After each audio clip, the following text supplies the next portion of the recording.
Grabe itong university na to, sikat to Griffith University. Ito na guys, yung sasakyan natin. Tuturo ko sa inyo kung paano i-tap yung card. Grabe sa lahat ng pinuntahan natin dito sa Queensland, dito sa Sunshine Coast, malamig. Tapos ang mumura pa ng mga tinda. Grabe, punong-puno. Hello guys! I'm back again with another vlog. At ngayon, dito sa vlog na to, ito na po ang ating final episode dito sa ating Queensland, Australia travel series. And ngayon, actually, yung pinaka-topic talaga ng vlog na to is pupunta kasi tayo ng Sunshine Coast. But, sabi kong ganon, ngayong gabi, or papagabi kasi ngayon, isasama ko kayo sa Story Bridge, okay? So, yung Story Bridge, isang sikat dito na lugar na kung saan magandang tumambay doon kapag katanghali, and even papahapon, sunset, ganyan. And ngayon, tuturuan ko kayo kung paano magpunta doon, okay? Ngayon, let's go. Lang ating hotel, Mercure King George Square, Brisbane. So if ever kung hindi pa po kayo nakakapanood nung first episode natin ng Brisbane leg, is dito po yun. Makikita nyo yung hotel and room tour doon. Okay? Kaya panoorin nyo na yun. Punta tayo sa North Quay na ferry terminal, and from there ay pupunta tayo sa Story Bridge. Lakad ngayon tayo. Kasi dito guys sa Brisbane is pwede kayo ditong maglakad lang, makakapunta na kayo sa mga pupuntahan yung tourist spots, or pwede kayong sumakay ng train here or bus. Lahat ng fares 50 cents lang.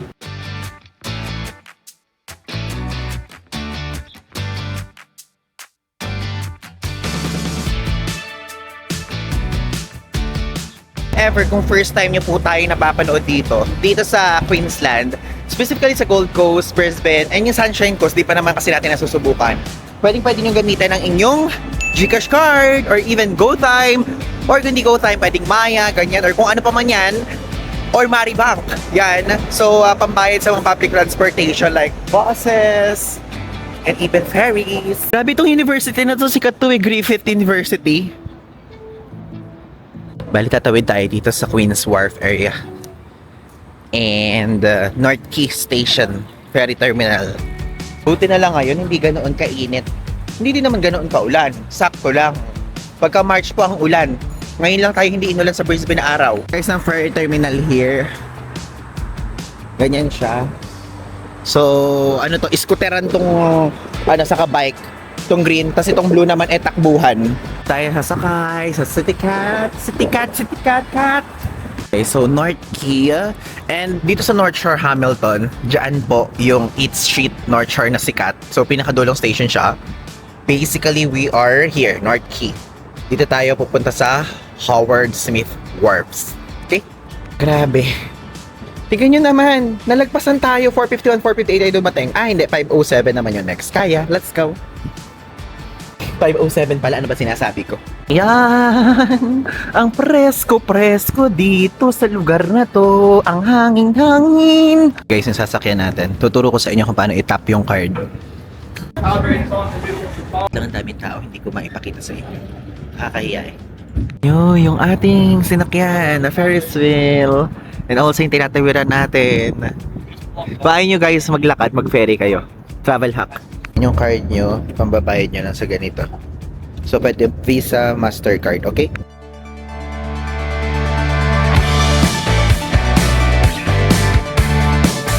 Tinitignan tayo ng mga taga dito. Sabi siguro nakita ulit, kumara pa talaga, binigpis na talaga.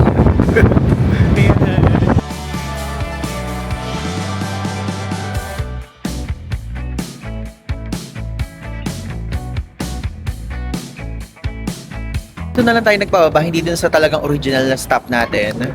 So, kitang-kita na dito yung Story Bridge, oh. Riverside, ayan, Riverside. And also, madaming mga kainan dito. If ever kapag gusto nyong mag-dinner, ganyan, ferry watching, waves watching, ganyan. So, dito ang gagawin natin, magkaka-fail lang tayo. Hindi tayo mag-hard dinner. Yan. Guys, again, yan yung Story Bridge and also nagbukas yan noong 1940. So, nagkoconnect yan sa south and also sa north ng Brisbane. And alam nyo ba, ito yung longest cantilever bridge dito sa Australia. Isang bridge na nag-extend outwards sa piers and also hindi na kinakailangan ng support sa ilalim, ganun. Tingnan nyo guys, ano lang to, chill-chill lang, ganyan. Tapos, tingin-tingin sa bridge. Manawa kayo guys sa Story Bridge. Talagang super sikat kasi yan dito. Ganon. Guys, grabe. Sabi ko hindi tayo mag-dinner talaga ng todo. Nakalimutan ko, hindi pa pala tayo kumakain ng talagang meal. Kanina kumain tayo cake lang. Oo. So ngayon nag-check tayo ng mga restaurants dito. Kasi ang dami dito sa area na to. Tignan nyo. Ayun o. Mga color red. And so far, medyo mga ano siya guys. Mga upscale na mga restaurants. Tapos nakita ko tong Thai on time. So nung tinignan ko siya, $35 lang.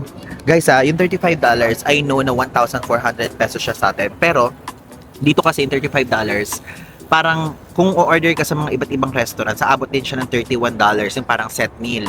Ito, Thai, eat all you can. Ganyan yung atake niya. Kaya sabi ko, okay, sige, dito na lang tayo. Pero, umupo muna tayo dito, mag-moment muna tayo. Part of me, sinasabi kong ganyan. Kasi, di ba, after this trip kasi, share ko lang sa inyo, i-spoil ko na, Thailand po yung susunod din natin. Kaya lang kasi, again, lagi ko inuulit, dito sa Australia, usually toasties, pies, ganyan, mga parang, ano tawag doon? Basta puro parang mukhang mga tinapay yung mga pagkain dito. And also, meron dito mga Burger King, mga ganyan, mga McDo, mga KFC, pero ayaw na natin yung ganun, di ba? Doon na tayo sa parang talagang niluluto. So, let's go there later. Guys, nakakatuwa din yung humor ng mga tao dito, no? Kasi meron ditong City Cat, which is yung malaking barkong ganyan. Itong maliit ang pangalan, Kitty Cat. Kitty Cat! Kasi oo nga naman, maliit, so bata, so kitty. Hindi siya cat talaga. Nakita pala natin guys na restaurant na medyo malapit sa atin is doon na pala yun sa malapit sa hotel natin. So, muni muna tayo dito, then mamaya na lang tayo doon magpunta. Muna kayo dito sa Riverside kung ano yung mga pwedeng makita natin. So, tignan nyo, yung mga restaurants dito guys, mamahalin yung itsura, di ba? Massimo, restaurant and bar. Mga ganyan yung binibigay na vibe. Oo, meron ditong Riverside Center Food Court. Let's check it lang. Dito guys, mga kainan do. Ano nyo yun? Vibe kasi, yung upscale na mga mahal jet for sure. Ito guys, oh. Hindi siya ganoon kaingay. On the Riverside Boardwalk, opa. Okay naman ulit tayo sa North Shore, Hamilton na ruta. Like one stop away lang naman kasi siya.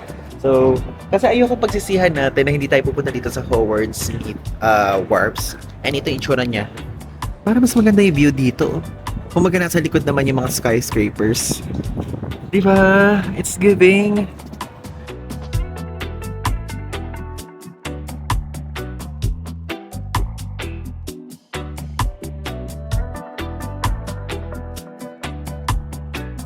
Okay, so meron ditong upuan kung gusto niyo uminom-inom, ganyan, tambay-tambay.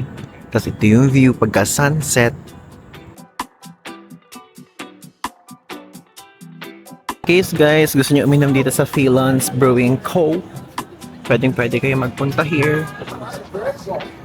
Sa case natin, hindi tayo iinom. Tinutur ko lang kayo.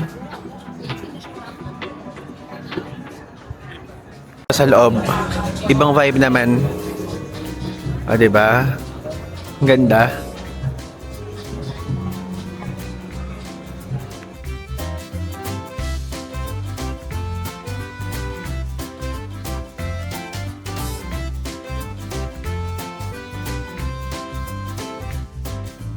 Guys, tara na, kumain na tayo. Ano tong jackpot dining? Ay, ang mura, $12. Cumin lamb ribs, Hainanese. Ay, ang mura! Oh my God, ang mura nito. Okay, parang mura dito sa jackpot. Wait, nakaka-jackpot ba talaga siya? Ay, ang mura dito guys. Wait lang. Sige, mura dito. Wait lang, tignan natin muna uli yung Thai on time kasi malapit na tayo dun eh. Man's rice noodles. Oh, ito, tignan nyo. Ano lang siya, pinaka meal lang, wala pang drinks. So, almost $20 na agad yan. Ito, 22. Diba? Thai on time, guys. So, itong Thai on time is $35 per person.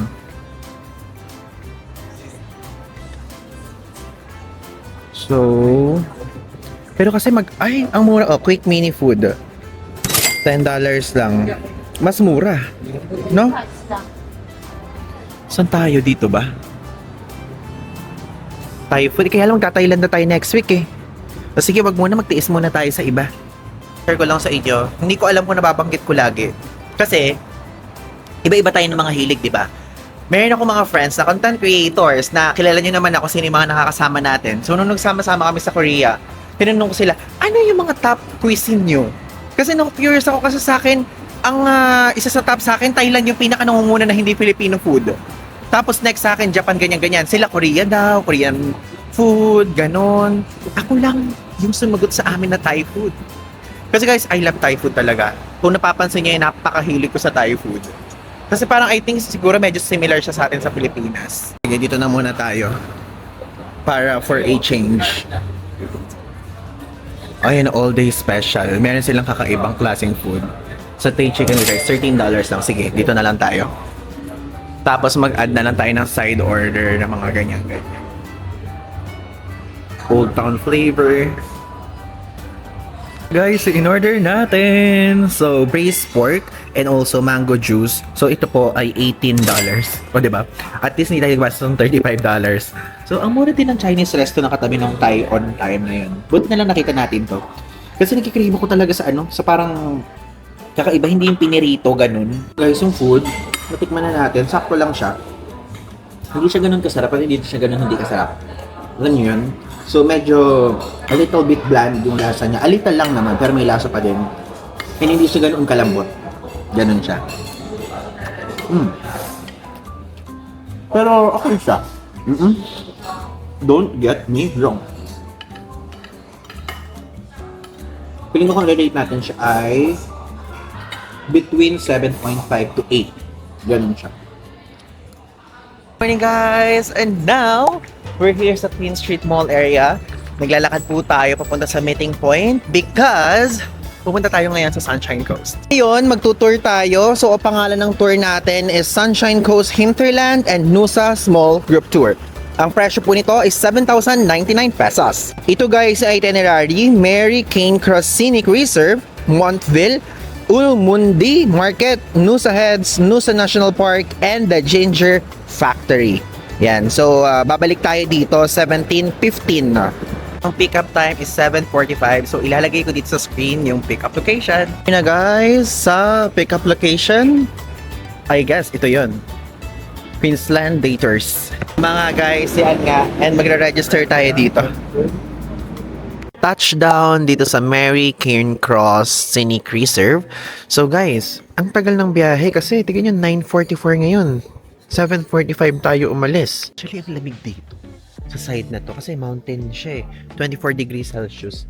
And medyo tight lang yung time na ini-allot for this stop kasi para lang tong service area na ginawa. Yung parang iihi lang ganun. So, if ever kung gusto nyo ng coffee and sandwich like big and quick stop para kumain, ayan, pwede kayo dito. And meron din dito rainforest na parang trail, ganyan, walking track dito sa side na to. Pero hindi tayo guys pwedeng magpunta doon at nagmamadali tayo. Yan.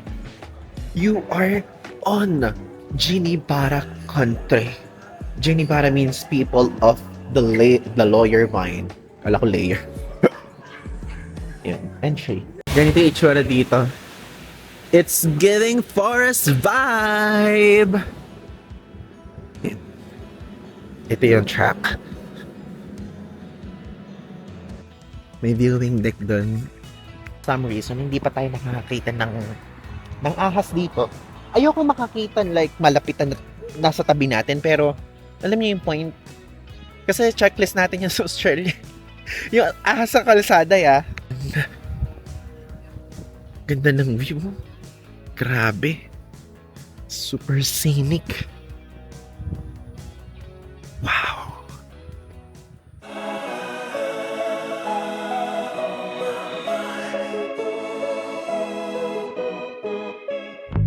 I think I've blown it. I kinda know it. I'd say it's obvious you're fed up some. guys, next stop, andito ngayon tayo sa Montville. So, isa siyang small mountain village na kung titignan natin, parang residential lang siya. Pero, yung mga bahay dito, merong mga shops sa harapan. Andito na ngayon tayo sa Sunshine Coast. And this one, 450 meters above sea level, yung tinaas nito. Kasi nasa bundok na tayo eh. Hindi ko lang pala naipakita sa inyo yung daan, no?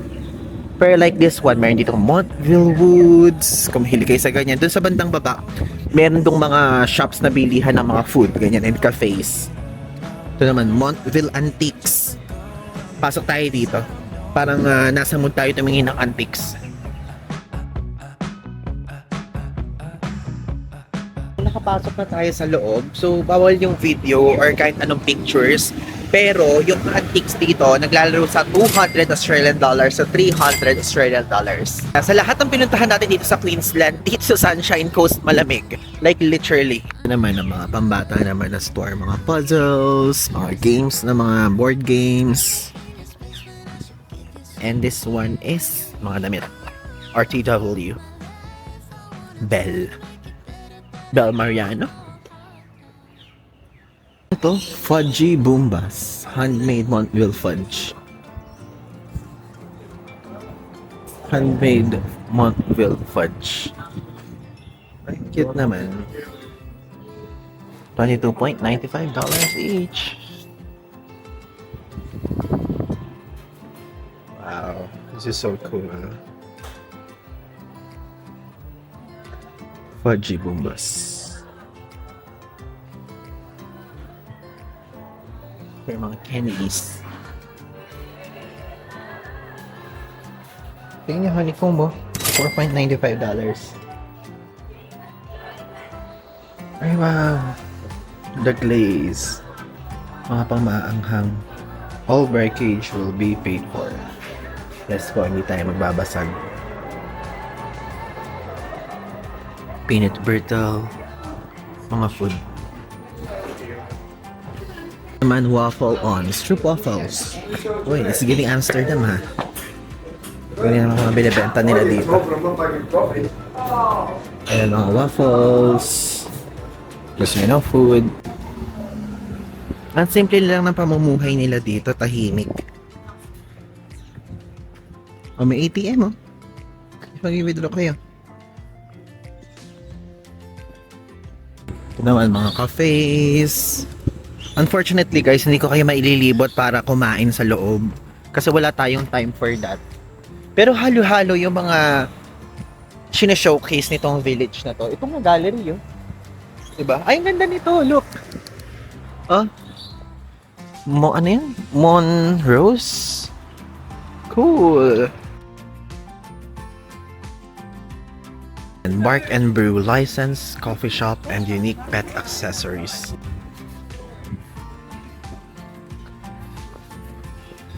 And every good person is a great coffee and an even better dog. Cute! Alam niyo guys, lately talagang parang gusto ko na magkaroon ng dog.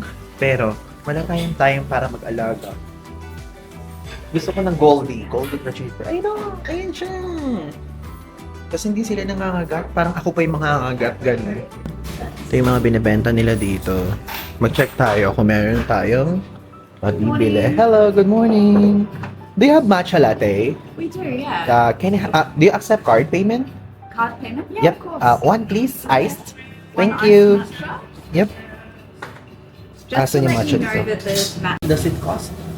For the iced Because there's no price here. Oh, there's no price. It'll be the same. So, $7 siya. Magkano in peso? 295 ang bumawa sa atin sa GCash. Or parang same lang sa atin sa Pilipinas yung presyo. Kasi guys, alam nyo, di ba, karamihan sa mga viewers natin mahilig sa kape. Pero para sa atin, personally, na-negotiable yung matcha. Kung sa inyo negotiable yun, ang na-negotiable sa inyo, coffee, ganyan. Sa atin, matcha. Ito na guys, yung ating matcha latte. So, meron silang pa-cookies sa top ko. So, pistachio daw yan na white chocolate. Okay, tikman na natin.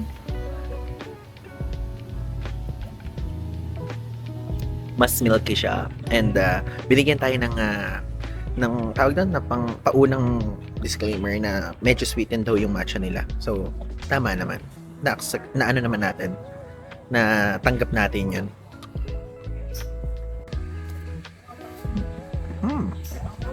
Prop. Tingnan niya, dog-friendly din sila here.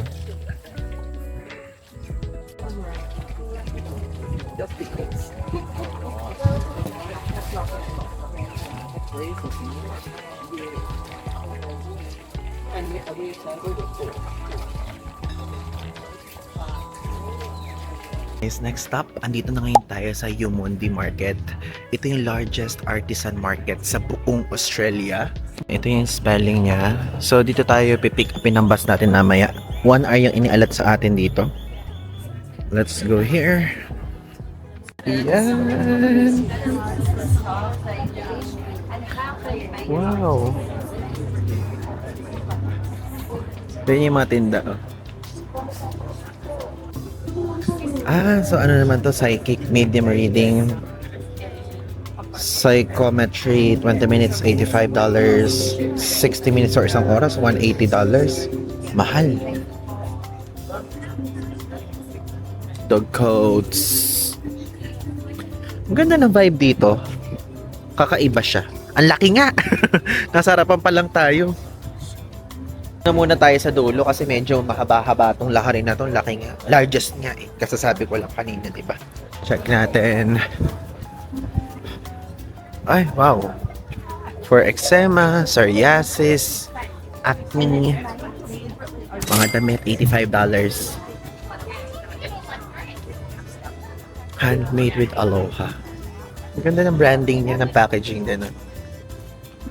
$75 yung ganyan. $45 yung ganito.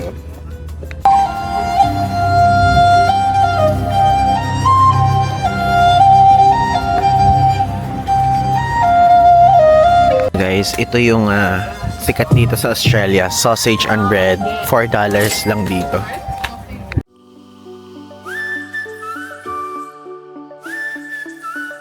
Guys, itsura ng $4 na sausage on bread. So, parang feeling ko naman sulit siya kasi $4, super cheap nito dito sa Australia. So, worth it siyang itry pagka nagpunta kayo dito. And also nga pala, yung tour nga pala na ito, ilalagay ko yung link sa baba.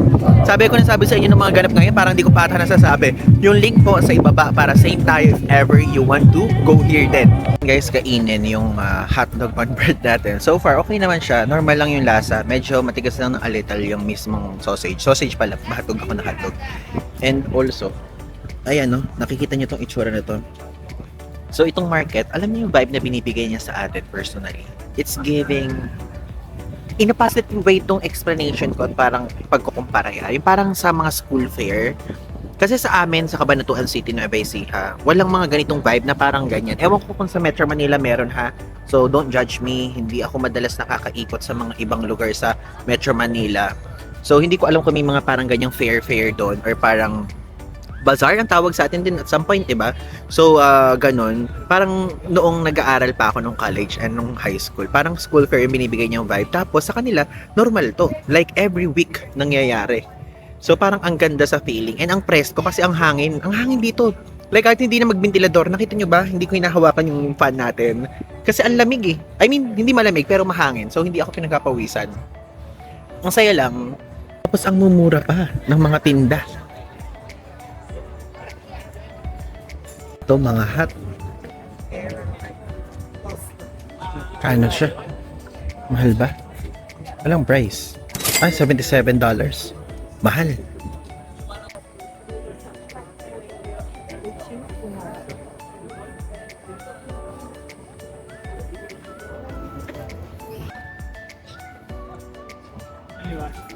Ayun, cute naman ito. Noong una sasabihin ko sana bakit parang naaarawan yung sushi. Noon pala mga ano siya. Parang bimpo, gano'n na bata. Oh, mga polo-polo. Medyo mahal din $39 isa. Mahal. Ay, yung cute Crocs na ano. Kandila. Ang bango niya ha. Cheese.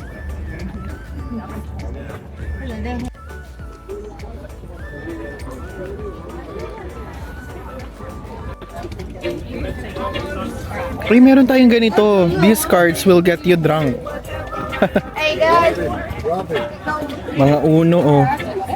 $10. Drunk, stoned, or stupid. I should have known that. Food na dito. Freshly cooked Asian fusion food. Slinky chips. Banh mi, oh. Spring rolls. Bao buns. $8 isa.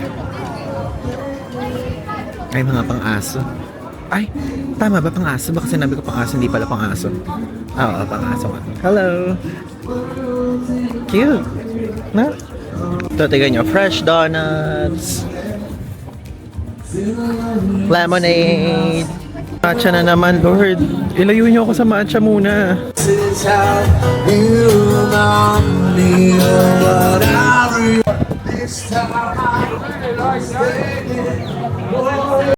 Nasa kabilang part na tayo, hindi pa natatapos. Bamboo sunglasses. Super halo-halo, guys. It's giving chat-to-chak. Organic hemp oil. Hi, doggy! Grabe, this is so cool. Japanese. Sabi na. Parang Japanese ng ara. Pinan. Pwede ata may-ari. Parang Pilipino si Kuya. Galing. Parang Pinay nga. Galing. Black garlic. Ang cool, oh. This is black garlic. Ang cool. Sunog siya or talagang black garlic? Galing. Ayan, oh. Organically grown in the pristine Nusa hinterland. Sweet, dark, and umami delicious. Nice. Okay lasa nito. Alam mo kapag mga ganito, nabubudol ako kapag garlic eh. Ayan, may cookies na naman. Di ba? baka kaya siyang Artsy. Uy, traditional South African biscuits. Manifesting South Africa trip soon. Portuguese custard tarts. Grabe guys, ganyan talaga sa Lisbon. Di ba na nagpunta tayo? Now here guys, ating next stop ang Nusa Heads Beach area. So naglalakad tayo ngayon. Actually ito, it's giving Boracay din yung vibe niya. So may mga restaurants din dito, cafes, and also beach doon. Let's go there. Beach area! Ay, punong-puno oh. Wala man lang space na super para bang napakadami. Wala. Sa side na yun meron. Ang presko actually. Ayoko meron tayong dalang sunglass pero ayoko isuot kasi hindi na naman tayo makakita. Padapa-dapa na naman tayo.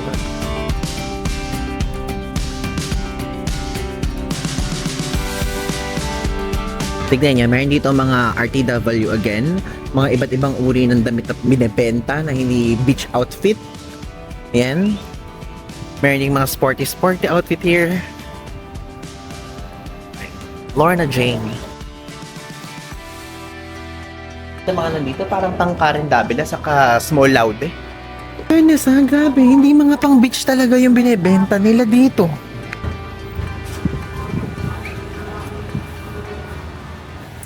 Hello guys! Today's another day. And now, nag-check out na po tayo sa ating hotel dito sa Mercure King George Square.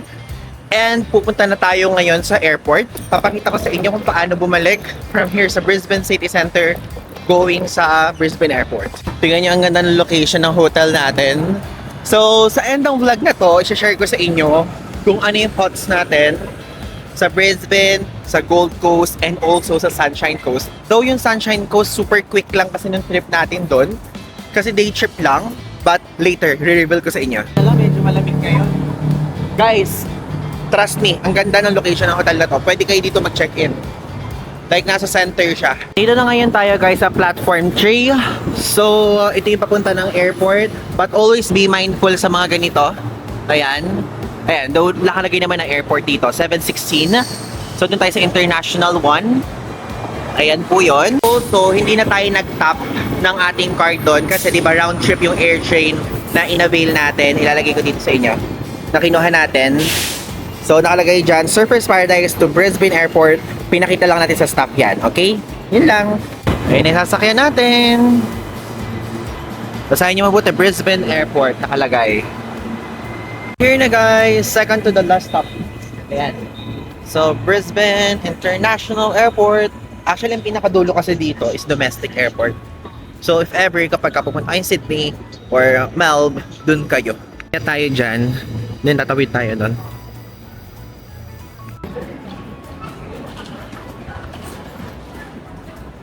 Tayo guys sa boarding gate area. Papunta tayo sa 76B. Dun siya. And I still remember the first time na nandito tayo is papunta tayo first time din sa New Zealand.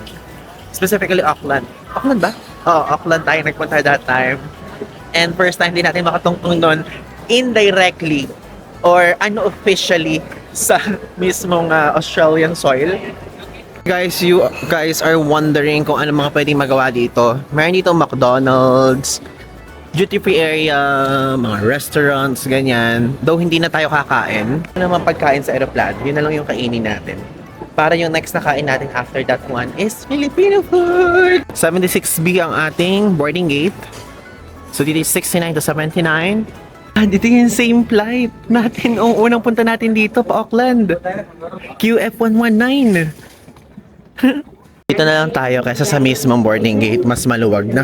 Guys, andito na tayo sa pinaka boarding gate talaga, opo. And before we share our thoughts sa mga pinuntahan natin dito sa Queensland, gusto ko muna gamitin yung opportunity na to, though hindi naman nila panonoorin to, pero gusto ko lang i-share din sa inyo na lubos pong pasasalamat and thank you so much kay Queensland Tourism Board and also kay Klook for having us here, for invited us basta yun, tapos na kasi eh.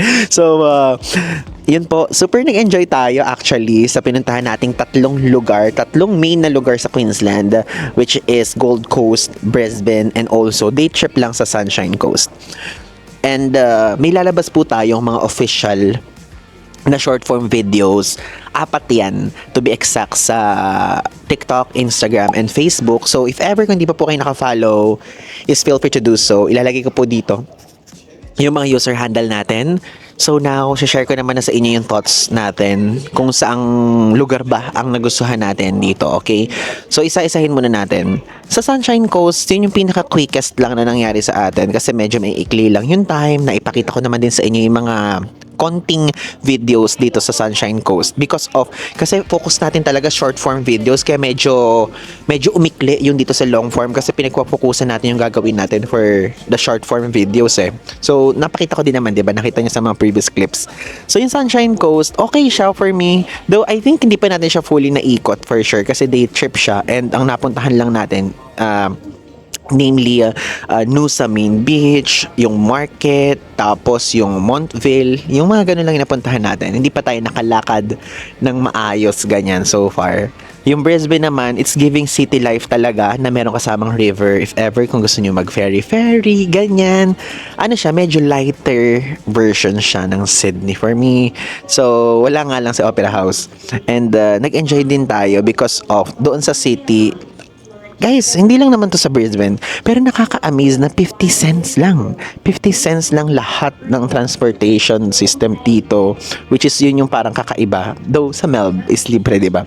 Pero ganun din naman. Gusto ko lang ibida sa inyo, pag malaki na ganun sila dito, 50 cents lang kahit gaano kalayo yan. Maliban na lang kapag ang mga airport yung ruta, syempre ibang presyo na yun.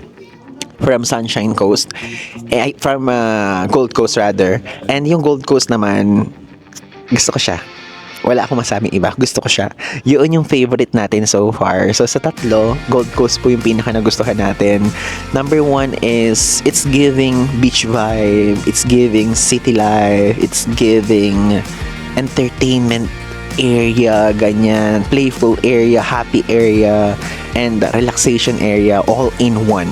So, if ever, kapag pupunta kayo dito sa Queensland, huwag niyong kalimutan yung Gold Coast kasi siya yung gusto ko sa inyong i-push talaga na todo kasi nagustuhan natin. To be honest, sa entire trip natin, sinabi kong ganyan sa utak natin na sana pala is hinabaan natin ng onti yung Gold Coast leg. Then, nagbawas tayo ng isang araw sa Brisbane leg. Kasi super na-enjoy ko yung Gold Coast talaga. And kahit hindi tayo yung person na mahilig sa mainit, kahit mainit doon, love natin siya. And nakakatuwa lang kasi may mga cafes, may mga restaurants, may malls, meron ding Filipino restaurants, madaming selections din ng hotels.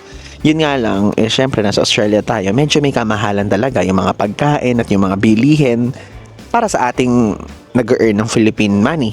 Parang ganyan. So, pero sa kanila, I don't know, kasi usually kasi di ba ganun, kapag malaki sahod, medyo mahal din yung bilihin, pero at least malaki sahod nila para na mabalance yung ekonomiya nila, di ba? So, yun lang po ang gusto kong sabihin sa inyo. Again, thank you so much, Queensland Tourism Board, for having us. And thank you so much din kay Cloak. And also, thank you so much din for watching this quick Queensland travel series natin. At abangan nyo po dahil sa May ay babalik tayo ulit sa Australia. Abangan nyo kung saan yan. Yun talaga yung personal trip na pinlano natin even before pa tayo ma-invite dito because of winter yun. Okay? So abangan nyo po yan. And again, thank you guys so much. At abangan nyo po ang mga susunod nating episode dahil babalik na naman tayo sa Asia. Again, Ivan Negustan po. Lahat ng mga social media handles natin lalagay ko dito sa screen. Feel free to follow and subscribe. Again, Ivan Negusman. So, yun lang. Thanks!